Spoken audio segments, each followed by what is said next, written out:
Welcome back to Weighing In with Travis Hartman, episode 181, the second episode from the Stadium Club here at the beautiful Caribe Royale in Orlando, Florida. Host to some fights coming up here on May 9th. We'll get to that in a few moments. But Weekend Trav, we did want to talk about what was supposed to be the best boxing weekend possibly in history of recent memory that ended up being a big, fat dud so far. However, we're recording on Sunday here. Naoya Inoue still is yet to fight, I believe. So we're trying to look up those stats right now. But once this posts, it'll be done. But, man, what happened to this weekend? Weekend Trav, the namesake. So, listen, I'm going to be honest. I always try to be as honest as I can on the podcast. I thought this was going to be the best 3 days of boxing that I've ever seen in my life. On paper, it was, okay? I will still say that. I still stand by that. On paper, it was. We had blockbuster type of guys. We had Ryan Garcia, who could easily headline a card by himself. Devin Haney, but his name is kind of big enough to headline a card by himself. Teofimo Lopez, who has headline cards by himself. Canelo Alvarez, obviously can. Jaime Munguia fought also on that Canelo Alvarez fight card, too. He's headlined by himself before, too. Now, Naoya Inoue is as well as heading... Yeah. He's headlining a card by himself, too. So, all 3 of those days, Friday, Saturday, Sunday, May 2nd, May 3rd, May 4th, I wasn't wrong in thinking that it could be, but I would be wrong if I continued that charade and pretended like it was after I watched those fights on Friday. Yeah. Ryan Garcia versus Rolly Romero. Brutal. Devin Haney versus Jose Ramirez. More brutal. Ugh. Teofimo Lopez versus Arnold Barbosa Jr.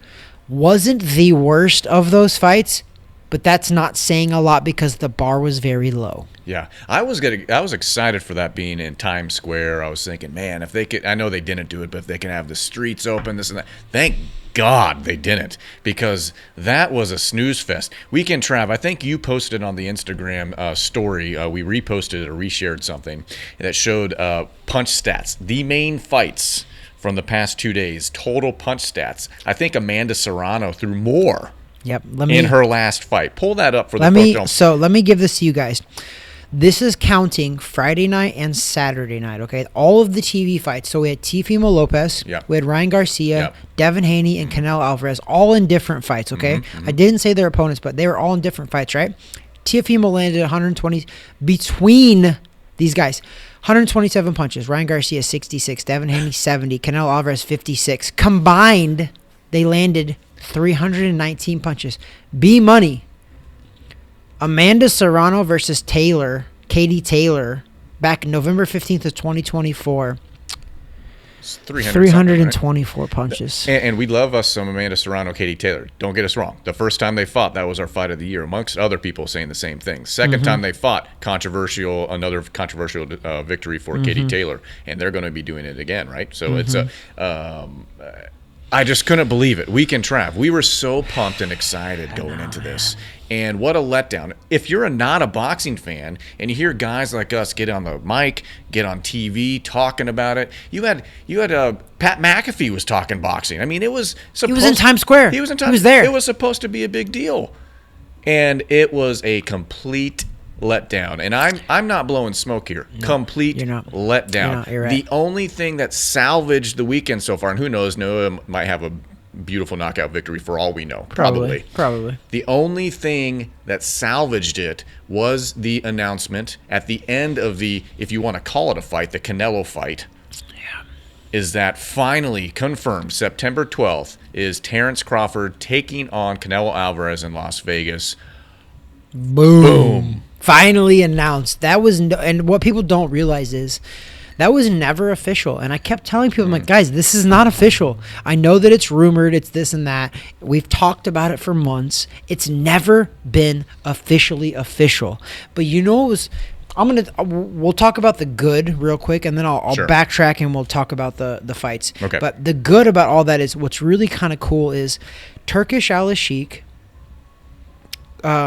Terrence Crawford, all of those guys, Eddie Hearn, were in Times Square in New York, right? Everyone was for those fights. Tyson was there. Everyone was there. Okay. They were live from Riyadh, Saudi Arabia the next day, B-Money. Every one of those guys, including Crawford, not Canelo, obviously, he was already in Riyadh. He came 3 weeks early. Yeah. But Eddie Hearn, Oscar, all of those people literally caught a flight from New York over there, had to jump, and come to find out, that fight was like at 7 a.m., by the way. It's almost as if they knew what would happen in the Canelo fight against Well, I mean, I Skull, think he was a minus 1,300 or something, plus Canelo 13, was. Yeah. So Or the other guy 11 or was something. plus 13. Yeah. That's not. I don't even want to break down the fights because there was no fights to break down.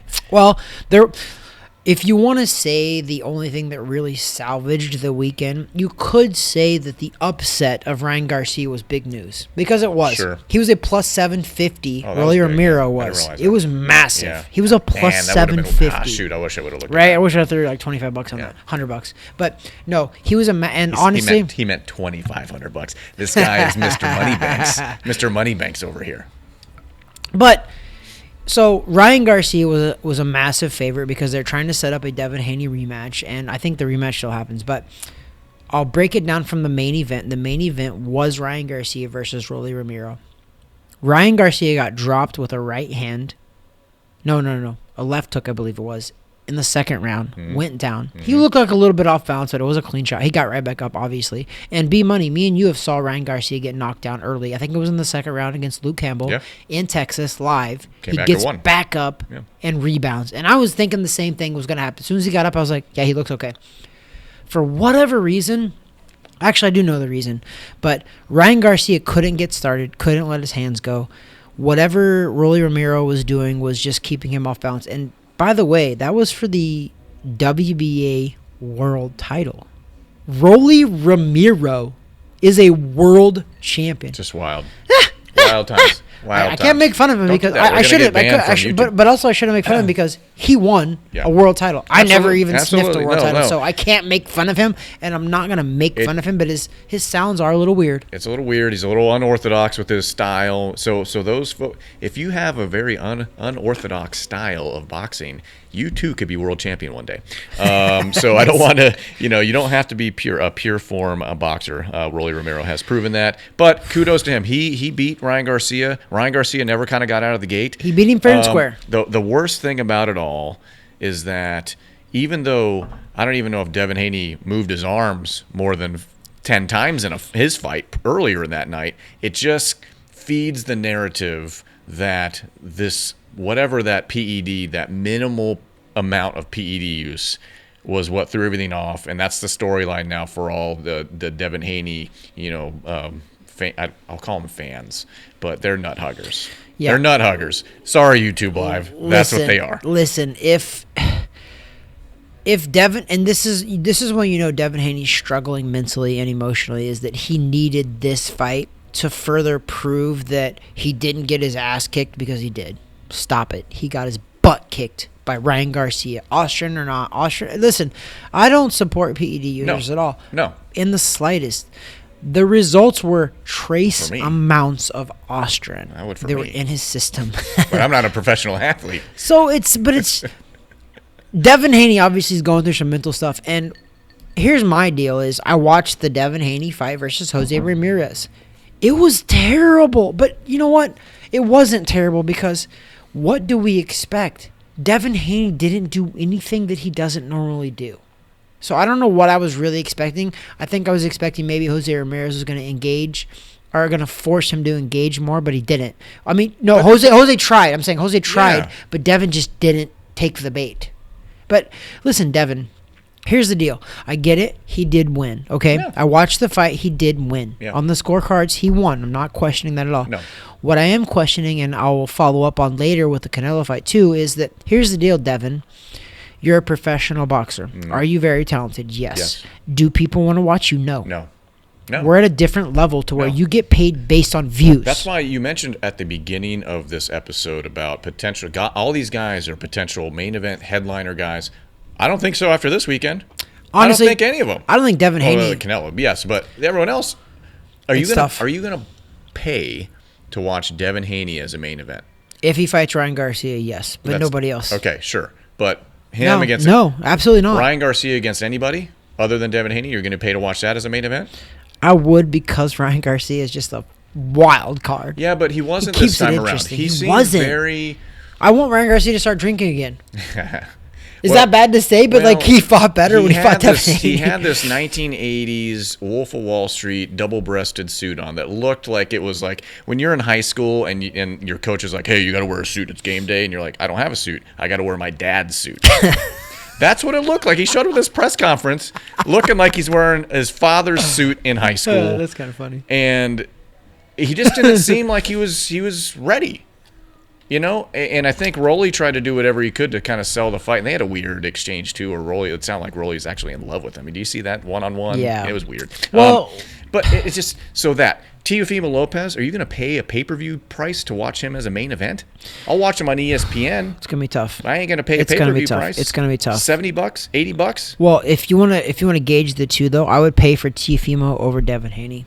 Oh, yeah. 10 out of 10 times. Yeah. 10 out of 10 times. Unless Like, I'm sorry, No, Devin. no. Like, come on. I take this back. I used to be a huge. You remember I this know, 2, we've talked 3 about years it ago. years ago. I was like, he's gonna take over the 135-pound division. So I will say So it wasn't wrong. He there's just moved one way. There's only one way I will pay to watch Devin Haney as a main event on a boxing pay-per-view ever.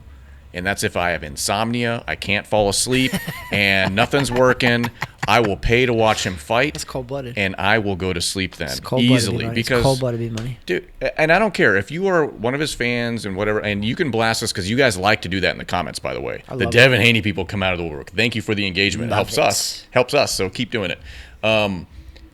You cannot tell me you were excited by that fight, Devin Haney fans. You can't tell me that you walked away thinking that's my guy. No. That's my dude. No, there wasn't. I mean, Devin Haney and his dad were sitting ringside too, and like, I know they were excited to see Ryan lose, Sure. but I think what they didn't take into account was his fight alone, Devin Haney's fight before Ryan Garcia, was a snooze fest. They were more excited to watch Ryan Garcia lose than to watch themselves win. That's a beautiful analogy, and I think you're 100% right. It was like, and here's the deal. When you fight a Mexican, he fought Jose Ramirez. When you fight a Mexican, you're like, okay, well, yeah, Mexican. It's going to be an exciting fight because they bring it. And Jose Ramirez tried to bring it. Like, all props to him. He tried to bring it. So that kind of steamrolls me into the next fight the next day. So Yep. this was Friday. They fought in Times Square. B-Money was pretty cool. Ryan Garcia Cool came with a setup. Batmobile. Yeah, it was a cool setup. Everything was a cool setup. And Rolly Romero came in like an old star car too. Like, it was kind of cool. I do Yeah. appreciate that. I also do appreciate how humble Rolly was when he won, because I know he was like, "Oh my gosh, I just won a world title." So that's pretty cool. What I would have done, I would have wanted to come in like Shawn Michaels in the SummerSlam. I think it was 1994 or whatever, and zip line from one of the buildings all the way down to the ring. That's what I would have done. Batmobile's cool though, old school too. That was the Michael Keaton Batmobile, by the way. It was pretty cool. That dude. was pretty cool. It was. It's on our Instagram. And that is where the coolness ended for that night. Yeah, you were like thinking It this peaked, is gonna be awesome. and that was it. But if I ever fight again, Yeah. I'm gonna helicopter in. Okay. How cool would that be? Helicopter in. Yeah. Boom, dropped off. That'd be pretty cool. But minus all of that, nobody's listening right now, but that's cool. But YouTube. hopefully they are. What up, guys? But Canelo Alvarez, William School. This is why this fight, we have to talk about it because it was for undisputed. This is for all 4 belts. Well, let me give you the irony of that. So that was done on Saturday, all day Saturday. You know where I was? Where? I was coaching. All day is Oh, yeah, we were track, state right? of Yep. Florida regional track meet. So I coached throwers, so we were coaching, and my son runs. So it was a full day. It was 9 hours out of this track. The irony is that the real track meet came later that night during the Canelo fight. It wasn't the track meet I coached at. Yeah. It was turning on the pay-per-view, and there was the actual race. Canelo trying to chase this guy around the ring.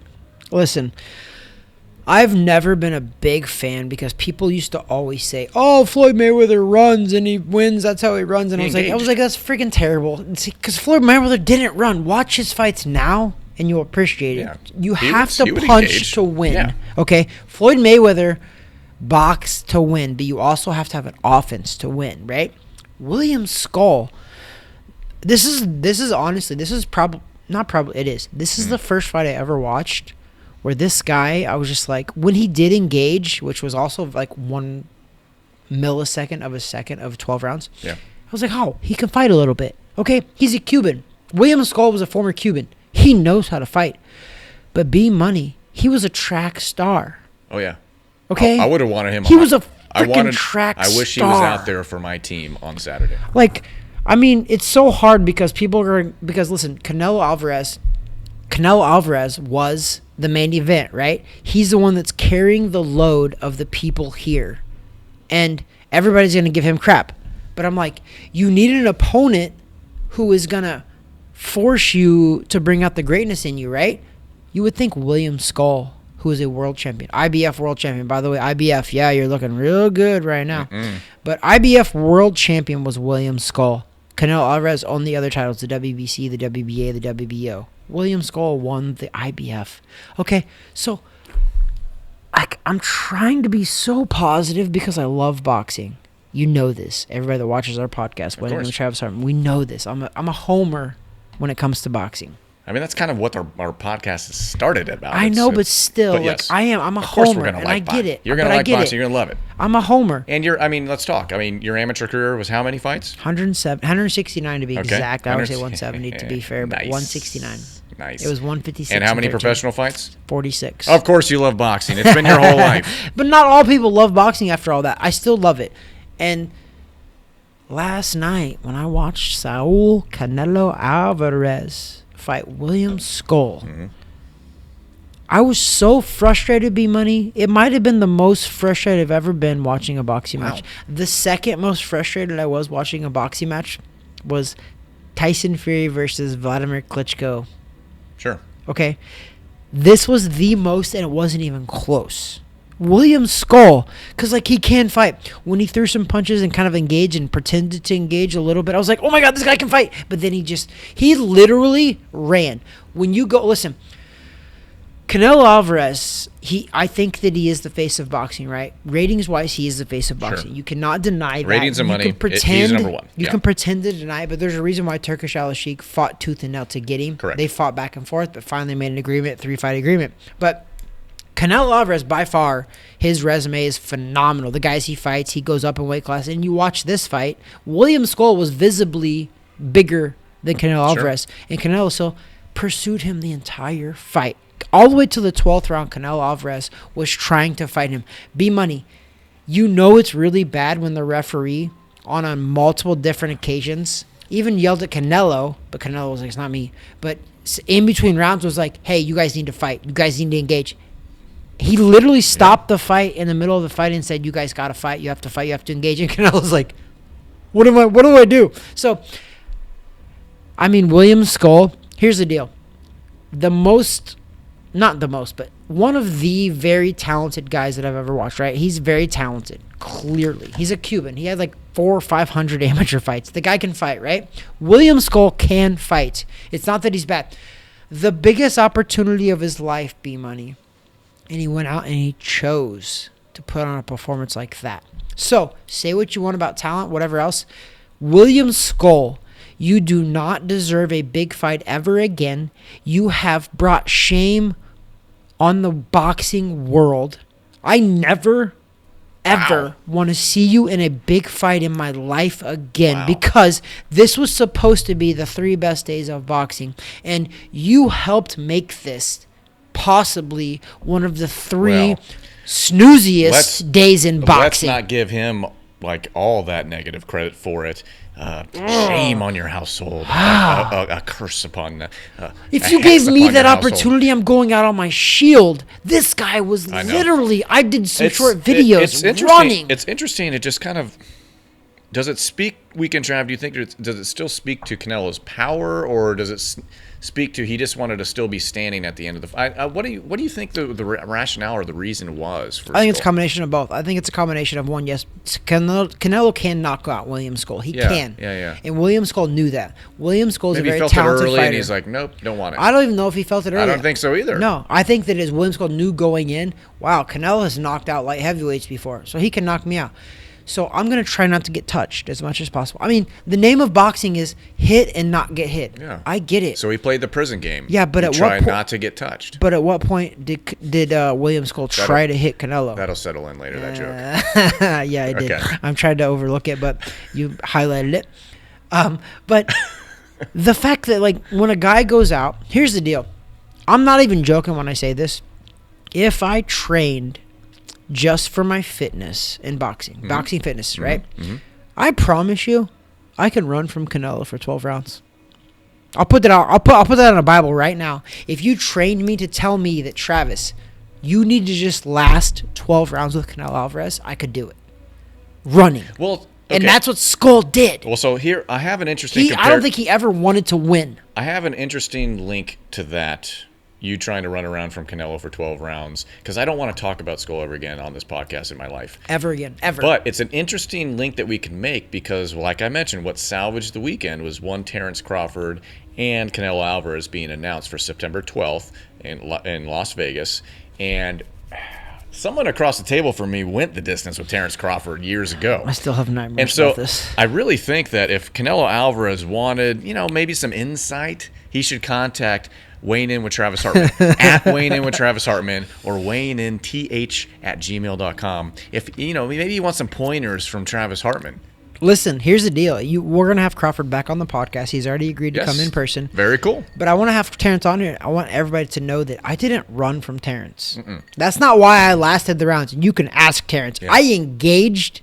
Unfortunately, I engaged in multiple different exchanges. I didn't run. I didn't hold. People are like, "Oh, you probably." I didn't hold him to last the fight, make the fight last. I just fought because that's all I know how to do. I'm a really good boxer, yes, but I fought. Yeah. When Terrence engaged, I engaged. It'll be an intriguing matchup. We're gonna have plenty of time to talk about it leading up to September 12th. Terrence Crawford, Canelo Alvarez. That is the fight that hopefully salvages the boxing year. Because so far it's been kind of eh.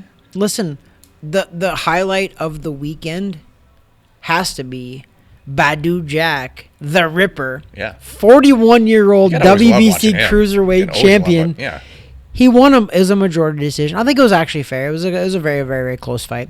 But he's 41 years old and he won the WBC Cruiserweight World Title. He's always fun to watch. I mean, you have to give it to him. You have to give it to him. That guy, look up Marcus Brown versus Badu Jack and you'll be impressed. No, what I will tell you is that this boxing weekend, so far the highlight was the fact that we finished interviewing Corey Too Smooth Marksman here on the podcast. We're going to transition to that in a few moments. Yep. He was just on set here right before we started.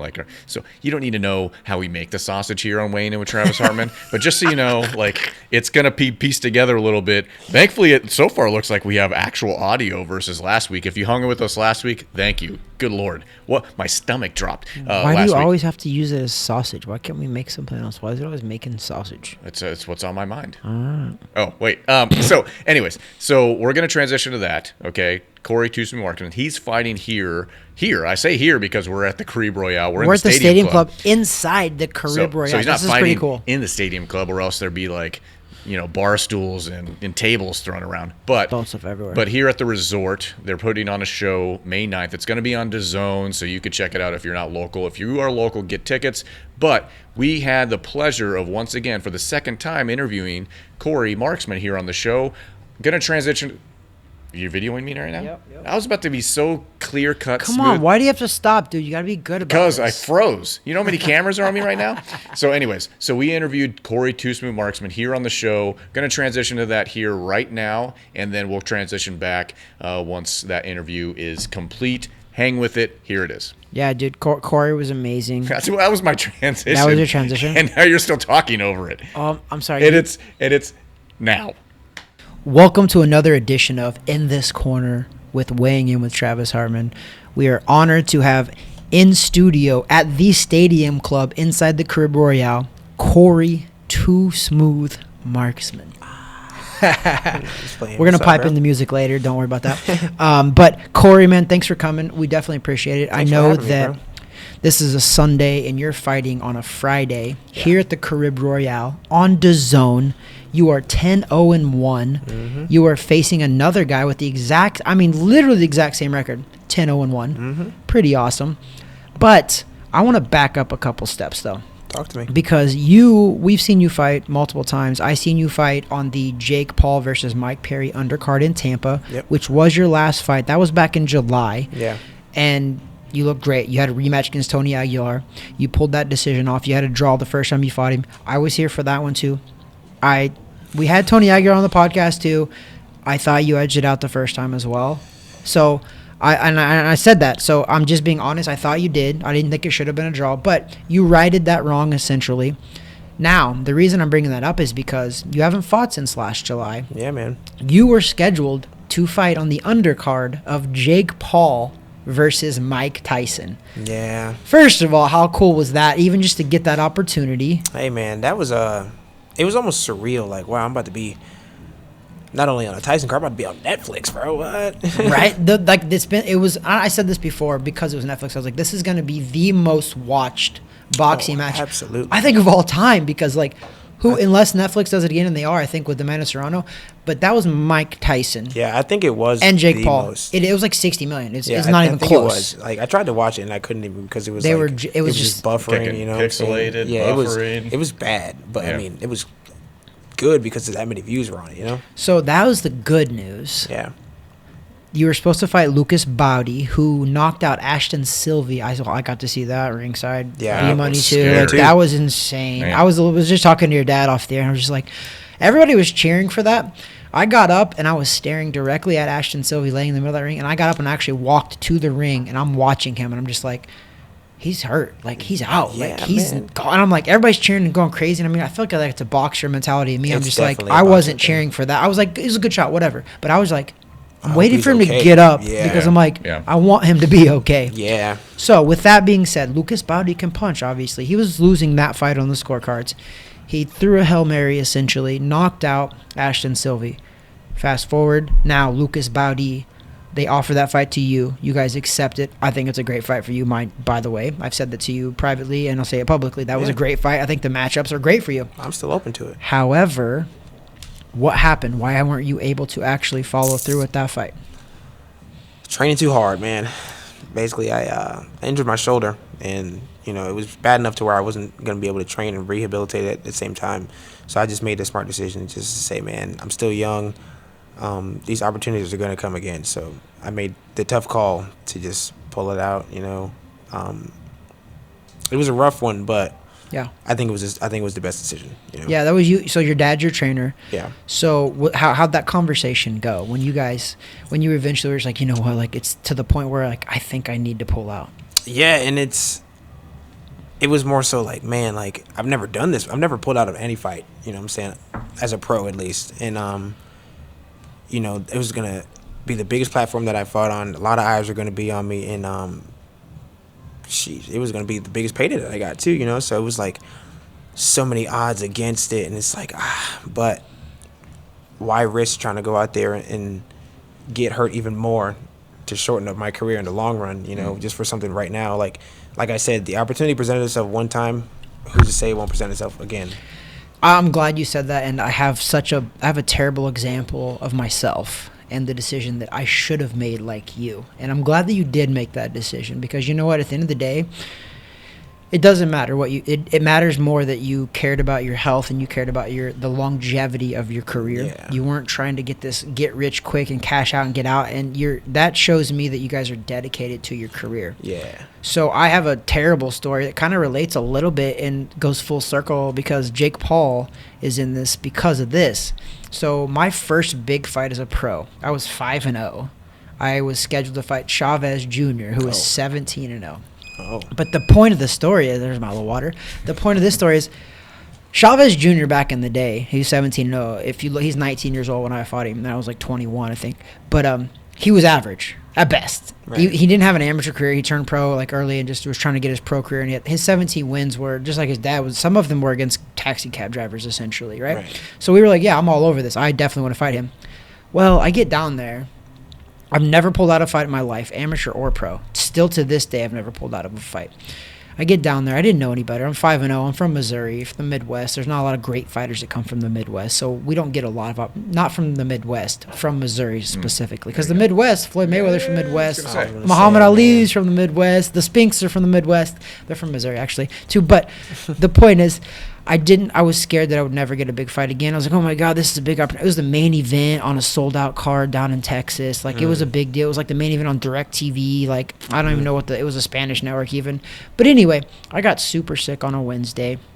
The fight was contracted at 141. I showed up and I weighed 134. Oh. It's the lightest I've ever weighed in my career. I never even came close to that before. But the reason I was that weight is because on a Wednesday, I get down there, I got sick. I'm throwing up a fever. I didn't leave my hotel room until Friday, and that was just to go to the weigh-in. They weighed me in. I went back in my room again and didn't get up until we went to the fights on Saturday. All right? And this is a little sooner than yours, right? You guys at least had a little bit. What'd you pull out, about a week or two out, or I think it how was long? about 2-3 weeks out. So that was fair. That's a good estimate. I was there, and I'm just like, no, I can't. I was like, I signed this contract. I was like, wheel me to the ring and I'll fight anybody. I don't care. Right. And it was the stupidest thing I ever did, because it was my first loss as a pro, and then right after that, I just kind of steamrolled into just garbage of fights. It was the pinnacle worst decision of my career, and it just spiraled after that. Like, I ended up fighting another guy in my hometown. I got DQ'd for a low blow in my hometown. And then I was like, screw it, I'm 5-2 now. I'm like, I'm 5-2. Like, what? I go down and fight a guy in Louisiana, beat the crap out of this kid. Mind you, you guys can Google this. In the 4th round, he hits me low like the whole fight. Finally hit me low where it actually hurt. I took a knee, hits me 3 times while I'm on my knee, clearly in the side of the head. I go down, ref counts me out, calls it a DQ, or calls it a knockout loss. And I'm like, really? You can read, even Fight News was ringside and even wrote an article about it. Like, this is the most garbage decision we've ever seen. And the referee after the fight even said, well, if Travis would have got up, I'd have warned the guy for a low blow. I'm like, what? So you're admitting that it was like, what? So anyway, all the way back to the long story of all that. Chavez Jr. is getting ready to fight Jake Paul. Right. He's scheduled to fight Jake Paul. But I wanted to bring this back in the fact that I'm very appreciative that you and your dad made that decision to not fight because you weren't ready. Yeah. And that's something, and I'm not faulting my dad at all, because my dad's my coach too. I'm not even coming close to fault him. We just didn't know any better. And we were just like, both of us, we came together, we talked about it. I'm like, I'm fighting. I'm here. I'm fighting.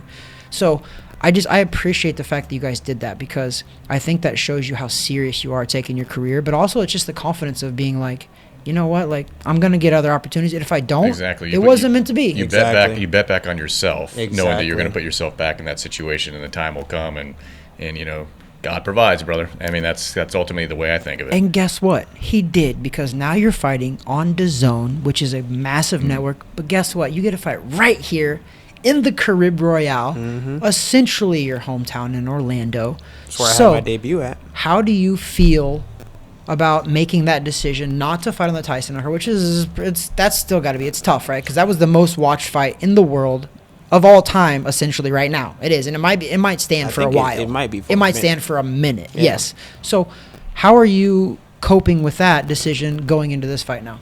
Man, what's in the past is in the past. You know, what can I do about it?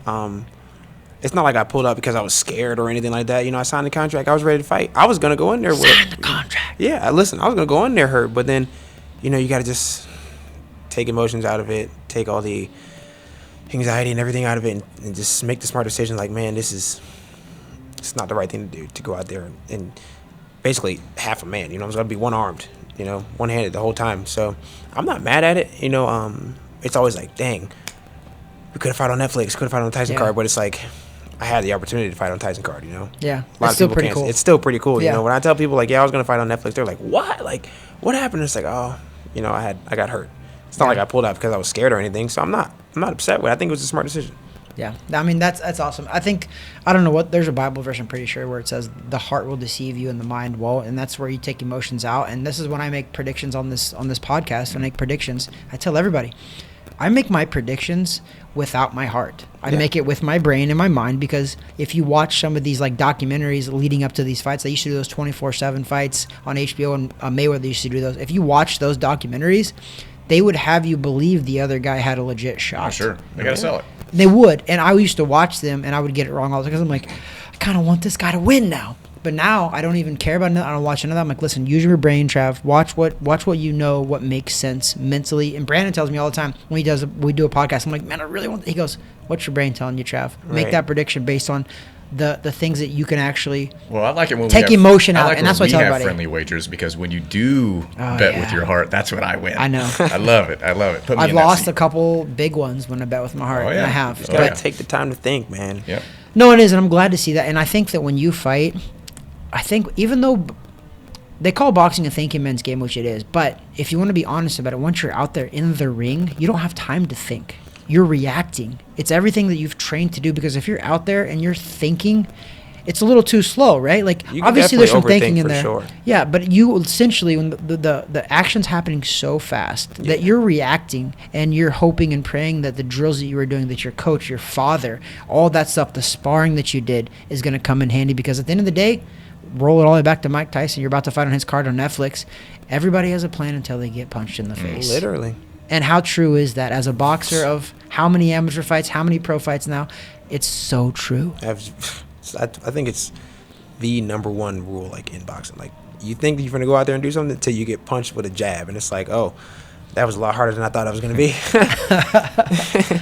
So you're early in your pro career. You're undefeated. You had a draw. I was there for the draw. So I don't even – listen, let's just call that whatever. It is what it is. I like, call you that my 8.5. You know, I don't even think I lost that. I wouldn't really count that draw. Well, you know what? It doesn't matter, because you have a blemish, right? Or you have not a blemish. You have a goose egg in the loss column, which is what matters at the end of the day. Yeah. You have not lost.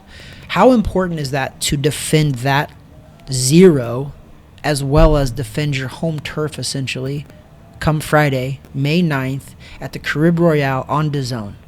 I don't think of it as like, oh, I have to go out there and defend my undefeated streak. I have to go out there and keep that streak alive. I think of it as, all right, I'm going to go out there and do what I've been training to do for 6 weeks, you know, and what I've been training to do is win. So if I go out there and do what I was training to do, I should have no problems with that, you know what I'm saying? So it's not like we got to keep it alive. We got to keep it alive, because that's how people go out there and they overthink, like we were just talking about. That's how people go out there and they do the wrong thing too early, or they open up too early, and it becomes a problem for them. So you go out there and you just trust your training. That's what I tell people all the time. You know what I'm saying? My dad is a great coach, so I go out there and I just talk to him in the middle of the fight. You know, I'm pretty sure you can go pull up a clip and I'm looking over talking to him. And he's like, yeah, do that. And I'm like, oh, wait, like this? No, like that. Yeah, and it's like, you just got to trust what you've been training to do for 6 to 8 weeks. You know what I'm saying?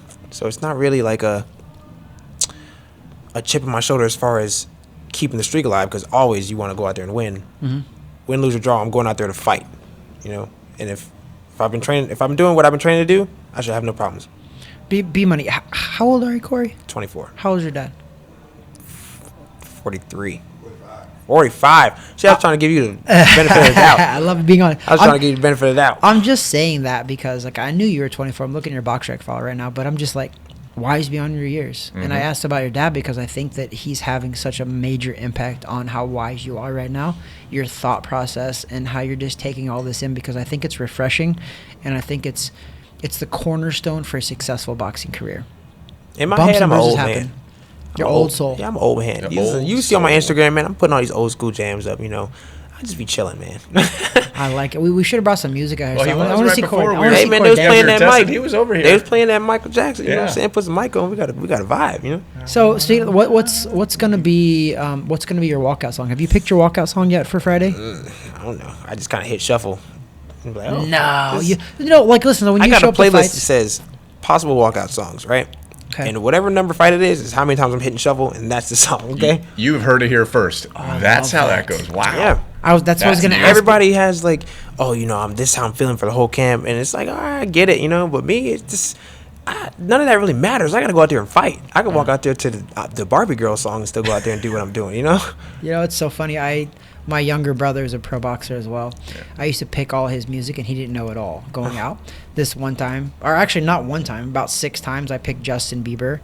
And I picked, like, the most random Justin Bieber songs to embarrass him. So, like, he didn't know. Like, we're getting out there, and he can't walk until his song comes on. His song comes on. He's just like, are you kidding me? Like, some of, like, I think Girlfriend by Justin Bieber, I had him come out too. Man. It was just, but I asked you because I remember being there at Caribe Royale for one of the songs.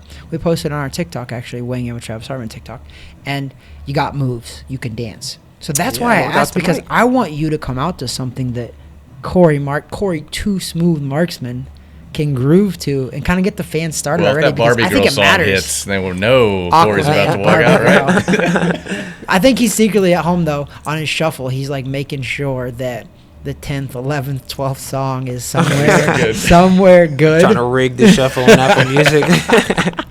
So, what do you...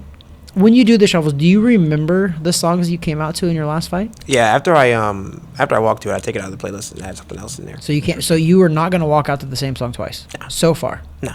Man, see that's ballsy. Like I had one song, and it's like I'm not a big country music fan. I am more now, but I came out to "I Was Born in a Small Town" by John Mellencamp. Ain't bring nothing wrong with Every country single music. time, man. It was because like it just registered with me because I was like, I'm born in a small town. I'm from a tiny town of population 400, and I was like, it was pretty cool. They played that when I fought at Madison Square Garden. I was just like, I was born in a small town. It doesn't really hype you up, but to me, But yeah, it doesn't gave me matter for goosebumps. anybody else, you Yeah, know what I'm saying? gave me goosebumps. I was just like, I was born in a small town, man. I was taught to fear Jesus in a small town, and that's part of that song. And like, I just love that. So that's why I always came out to one song. That's why it's very interesting when you say you just come out to, you shuffle it on your shuffle. Yeah. So when do you pick that though? Because when you come to the boxing matches, I know when I come as a pro, usually before the fight, the DJ will come up and be like, hey, what's your song? What are you coming out to? So when do you pick that shuffle? Whenever they ask me, it's usually during fight week. You know, it's like if it'll be like in the fighters meeting or if like a media day, something during the week. It's never like at weigh-ins or anything like that. It's always whenever they ask me. So I'm like, all right, hold on, give me 1 second. Just pull it out. He pulls out the shuffle. Sometimes I do have it in mind. You know, like if this is how I'm feeling for this like fight week, and then this is what's getting me going, and all right, we'll just keep the vibe alive. But for the most part, man, I'm just all right. Bet, let's do it. So since we are fight week, May 9th, right? So give to those listening and following at home, what does this week look like for you, okay? So, I mean, we kind of understand what the week looks like from our seat, but for those might be watching or listening, fans of yours, local guys, local gals, what does this week look like leading up to May 9th?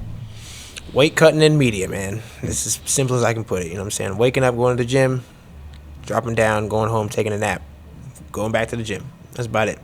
And then doing media stuff with y'all, doing media stuff for the promotions. That's about it, man.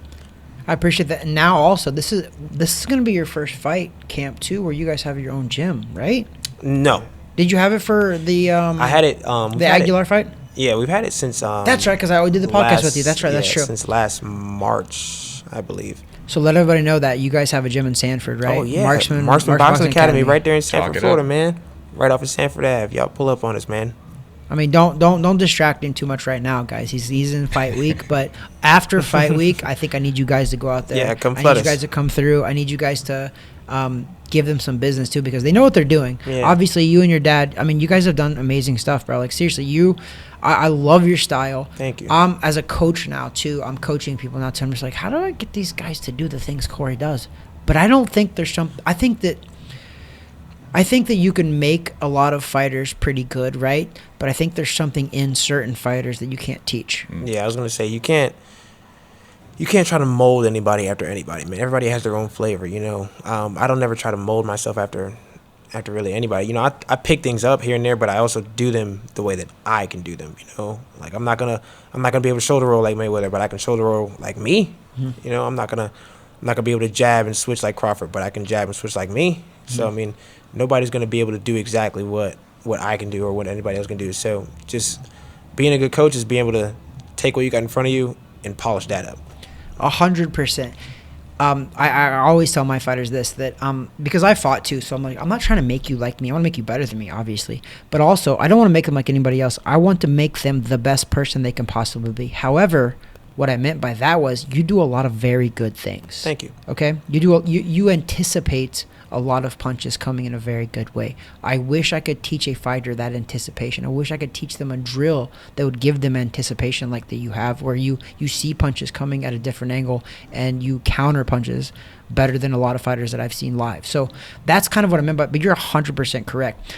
Nobody should want to be exactly like anybody. You should want to be the best possible version of you. Yeah. And I love that. But you have a lot of good attributes that I would love to teach my fighters. Thank you. And that's where I'm coming. I'm like, I stay up at night sometimes. I'm just like, what drill could I possibly do to show these fighters how to anticipate punches coming so well? And at the end of the day, it just kind of comes back to just more time in the gym. That's it. More time in the gym, more drills, more seeing punches coming at you, more drills where people are punching at you. Not necessarily sparring, more drills where people are throwing punches at you, more drills where you see punches coming at you to help you anticipate that, because I'm pretty sure that you've probably done a lot of drills, a lot of sparring. You've seen a lot of punches coming at you in training to get to that point to when you're in the ring, you are so incredibly comfortable and smooth when punches are coming at you. Yeah, when I was coming up as an amateur, I mean, every gym has their amateur team, but we grew up doing a lot of drills, you know what I'm saying? It wasn't so much mitt work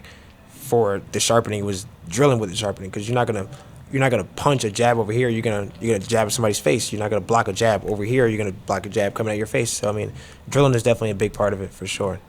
I mean, you gotta do the right drills though too, right? Like Yeah, you can't absolutely. if you're doing the wrong things a lot, you're going to get good at doing the wrong things. So I don't think that just drills are good. You have to be doing the right drills, and I think that you and your father, obviously, you're doing the right drills. You have the right people around you. You're doing the right sparring, too, because I know that you went out of town to do some sparring before in the past. I think you went to Philadelphia. Yeah, You've done some sparring everywhere. So, I mean, that the more time in the ring against guys who sometimes are better than you. That's what sometimes people are afraid to do, is that they're afraid to step in the ring with somebody who's better than them. But I think you need that, right? You'd have to get it. You have to, because then how you gonna pick up something from somebody that you know that you're better than? At that point, you're just in there sweating. So I mean, if you want to get better, you gotta get in there with somebody that's better than you. You know what I'm saying? I mean, there's an old phrase, and one of the old coaches back where I was from, he was like, if you're the best in your gym, you're in the wrong gym. Meaning he was like, you need to be pushed every day. Fair enough. Right? Like, it's good to be the best in your gym, yes, but you need to be pushed. So you need to come out and get some sparring somewhere else. You need to get beat up every once in a while. You need to get punched in the mouth every once in a while. If you're constantly sparring with people that you're just not even getting caught with, Doing you no good. right? It's doing you no good. So with that being said, have you found that you're 10-0-1 as a professional boxer right now, 7 knockouts. Have you found that there's any certain core set of things that you do before every single fight?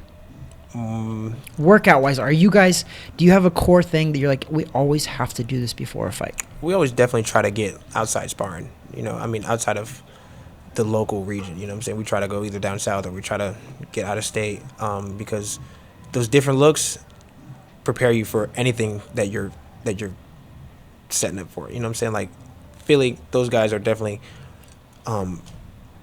more rough 'em up inside, you know. Out in Vegas, those guys are definitely more volume, rough 'em up, you know. So it depends on the kind of guy that you're fighting, you know. So with that being said, I know that you said you don't want to be like anybody. You want to be the best Corey Marksman, and I love that. That individuality is awesome. But was there one fighter growing up that you and maybe your dad watched that you're just like, man, this guy's phenomenal, and I wouldn't mind having the similar success as this person? Crawford. Terrence Crawford. Yeah, Terrence Crawford for sure. I love that. Yeah. That's great, because last night, Terrence Crawford, they officially announced that he's fighting Canelo Alvarez. I seen it. Which I hope that you feel honored right now, because Terrence has committed to being sitting right here in this seat right here at the Stadium Club Caribe Royale to come back on the podcast. I felt something, you know. So I'm just saying that you are warming that seat up. That seat is, I hope that you know how honored we are to have you on the podcast. I appreciate it, man. We really are. And I mean, and your dad as well. I've chatted with your dad back and forth on Instagram too, and thanked us for having you on. But I'm just like, no, thank you guys. I mean, you guys deserve this. It's not like we're handing out something. It's always earned, never given. For sure. I think you guys have earned the right to be on TV, be on podcast, be on wherever it is you're at. You've earned that right. Nobody just came up to you like, here, Corey, you can have this. You got to work for everything. It's boxing.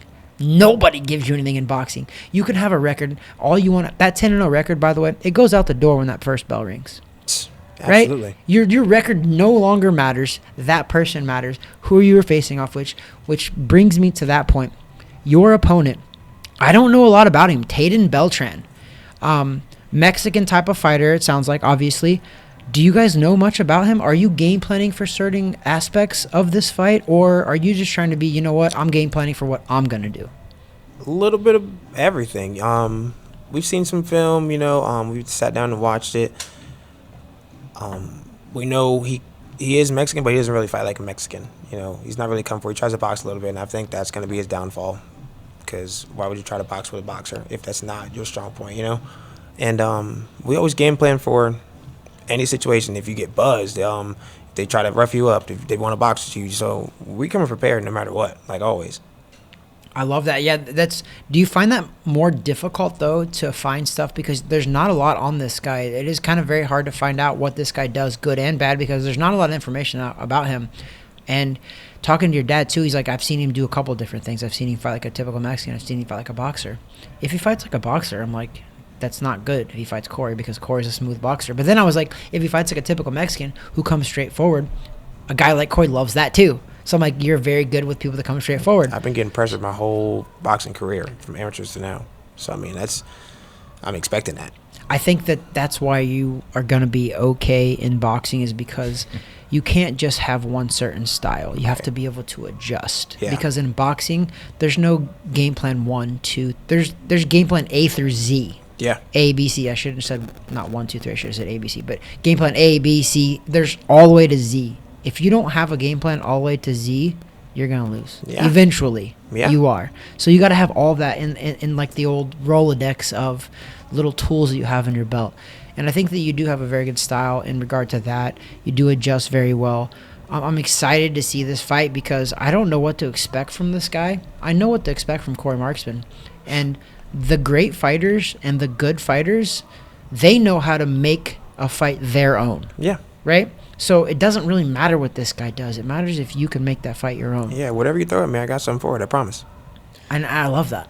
So for those also watching at home, do you have any message for the fans? Anything going into this fight on May 9th here at the Caribe Royale on DAZN? Do you have any message for those at home? I appreciate everybody that ever believed in me, because honestly, when I first started boxing, I never thought I was going to be a pro, you know? And so to receive so much support from when I was 8 years old up until now, it's really like, it's amazing, because there's obviously times where you don't believe in yourself, but there's always there's somebody that's going to be like, hey man, you know, you just got to keep pushing, you got it, you know? And it's such a great feeling. So I really appreciate anybody that's ever came to watch me fight, streamed the fight, even bought tickets and didn't show up, or just showed up in the gym just to watch me work out. So, I mean, I appreciate y'all to the fullest extent, really. I mean, that's cool. I think what people don't realize is that a lot of the great boxers, you see one character on TV, but they're usually the most humble people deep down inside. Yeah. And I love to hear that from you. And you have a character. I mean, Corey Too Smooth Marksman. Too Smooth is definitely a character. And I love it, though, because like Exciting to watch. It is. It's exciting to watch, Thank but it's exciting before it gets to the ring. If anybody wants to, like, you guys should follow Corey on Instagram as well. Well, make he sure we puts put up the funny handles and stuff, everything dude. in the Yeah. description. Yeah, everything is at Real Corey Marksman, Instagram, Twitter, YouTube, all that. Love it, guys. Go check this guy out. Corey is definitely a character. He's an awesome character. He's not that character that tries to be super controversial and get views. He's himself. Like literally, Corey. I literally feel try like to be the best Corey Marksman I can be every day. You know. And I'm not gonna pretend to know you that well. I don't know you that well. I know you well enough to see a lot of different aspects of you. And probably the biggest compliment I can give you is that you're genuine. You're Corey. Thank you. Every Yeah. time I've seen you, or every time I've been around you, I feel like I get a very genuine person. That's Whether all I it's try to be, genuinely you know? whatever. And I think I think we all should go for stuff like that. I think we should be genuine people. Be who you are. And I love that you love who you are, because I think it's shining through in the boxing ring.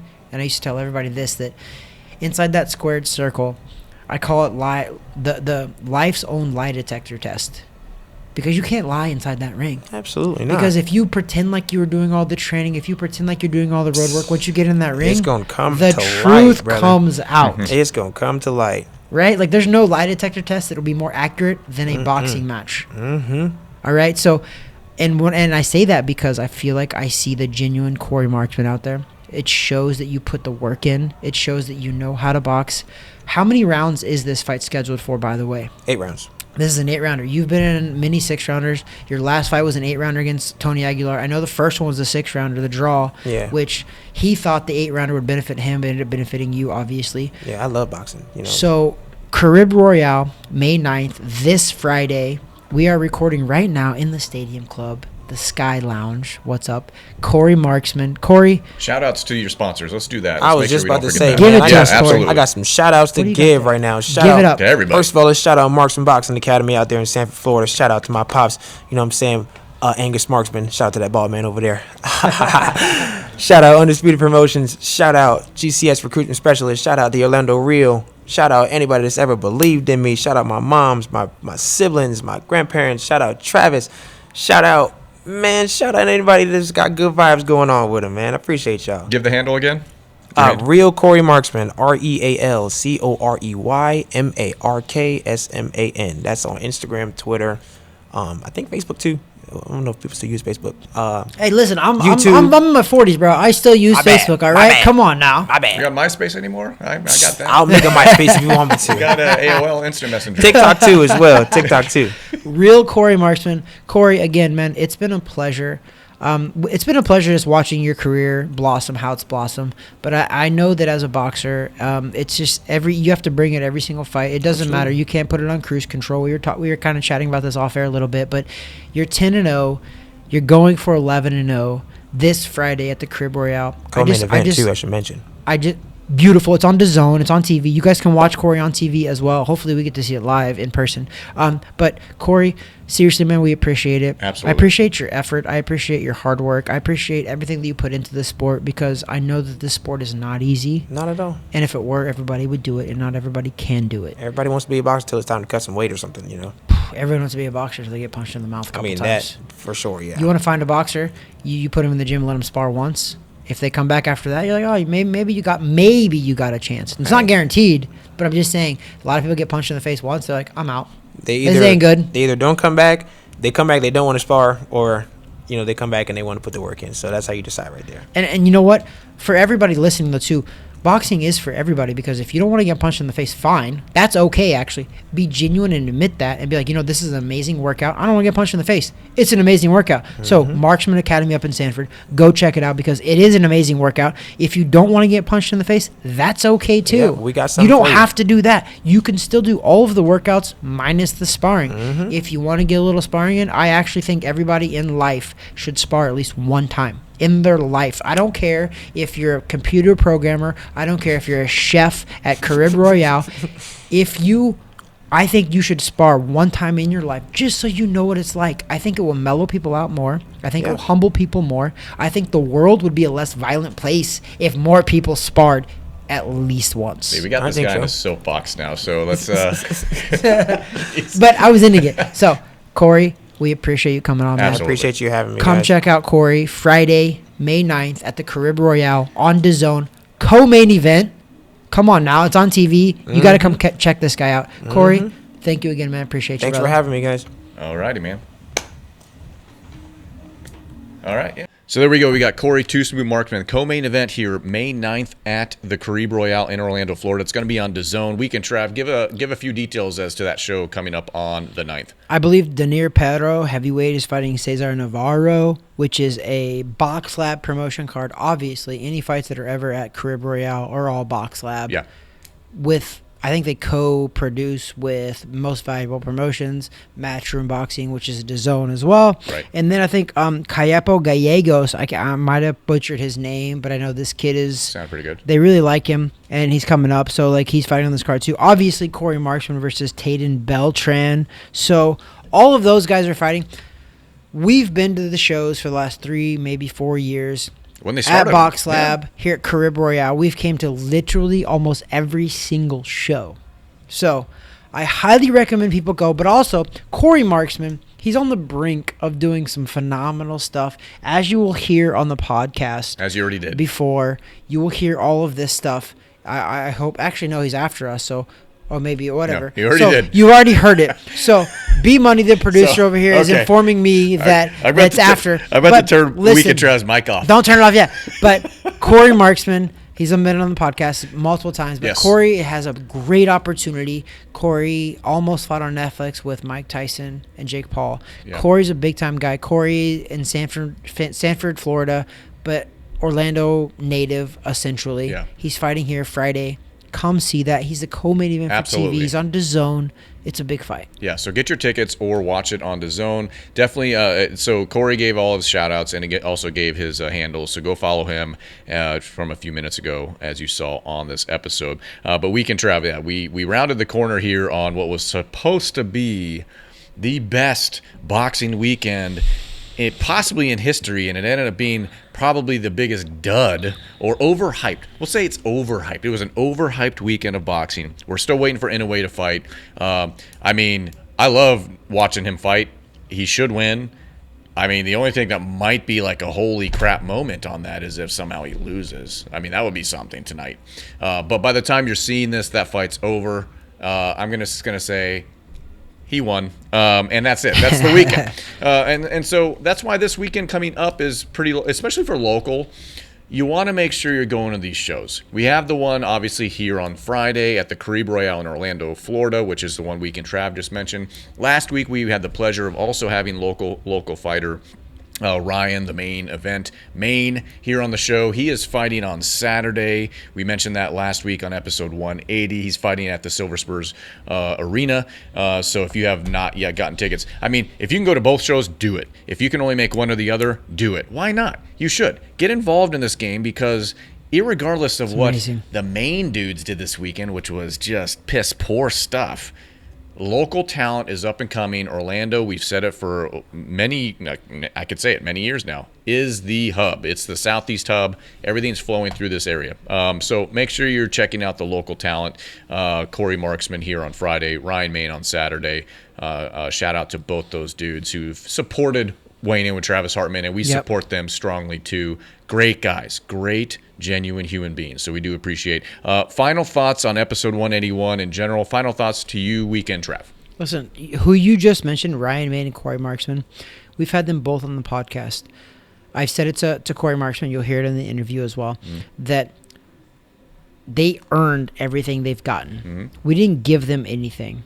It's earned, not given. And both of them are hard workers. They're genuine people. And I love that about both of them. They're both hard workers. They're both genuine. They just happen to be undefeated too. They just happen to be professional boxers. Listen, eventually maybe one day they lose. I don't know. It could happen, right? Nobody's ever perfect. But what I know about those guys is their dedication is perfect. Yeah. Those guys dedicate every day, every ounce to boxing, and that's why I appreciate them. That's why I love having them on Weighing In with Travis Hartman, because they are very hardworking guys. They are very dedicated. They're very disciplined, and I just love that because I love boxing, as you know.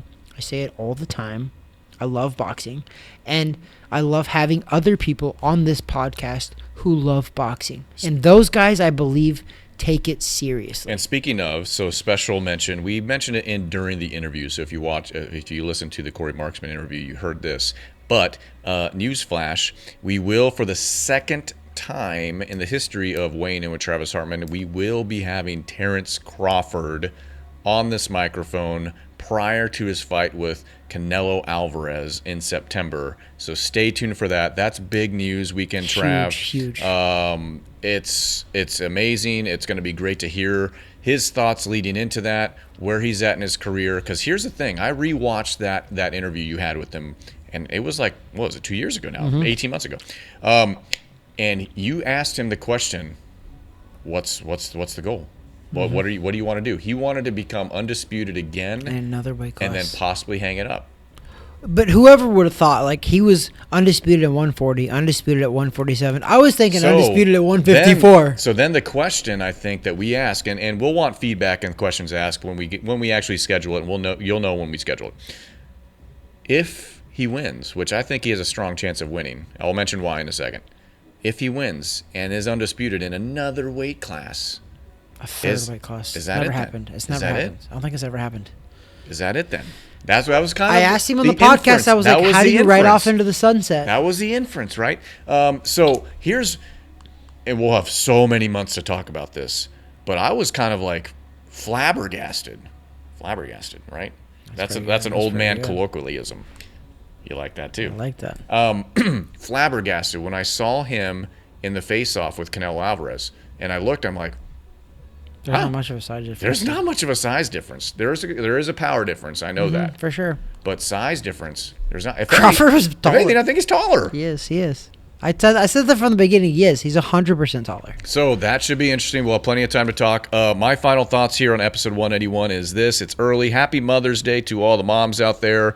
As Mother's Day is this Sunday, May 11th. Also my daughter's birthday. Happy birthday to my daughter on May 11th. We will not be recording here at the Stadium Club that day, but on Tuesday night we will be. So if you have nothing to do local and you want to come out, have a great time, come on into the Stadium Club at the Caribe Royale Orlando on Tuesday, May 13th. We will be recording the next episode of Weighing In with Travis Hartman. We'll have some information post-fights of all the local fights here in the Orlando surrounding areas. We'll have other things to talk about, obviously, and just a good old time. And heck, if you're out in the audience, we might just pull you in and just interview you too. Why not? 100%. Why not? You know, I'm going to call out my friend, and you know him, Super Dave. Let's interview Super Dave. Super Dave, come on in. Also, every single person that comes for the next, I'm going to say month, we're giving away free stuff. Yeah. The ones that were here today, which wasn't very many, they got something. Yeah, absolutely. We're giving away free 1 hour virtual golf, virtual football, virtual whatever. It's a virtual thing. So at here in the Stadium Club, they have these different golf bays. You can see this is actually one of them, and so they have the screen. They have the virtual setup. They have a few of them around this top part, a couple of them, and so we have our 1 hour long. What would you call them? Passes, I guess. Gift certificate. We'll say gift certificate. So, yeah, come on out. Tuesday, May 13th, we'll be back here recording episode 182, but this is 181. Putting a bow on it, and all I'm going to say is this, as I say it all the time, that over there is the Talent Weekend Trav, a.k.a. Travis Hartman. That there is B-Money, a.k.a. producer, a.k.a. the man, the myth, the legend, the man that helps this podcast go around. You guys have no idea the effort he put into the first podcast. Let's go. God bless. That's it.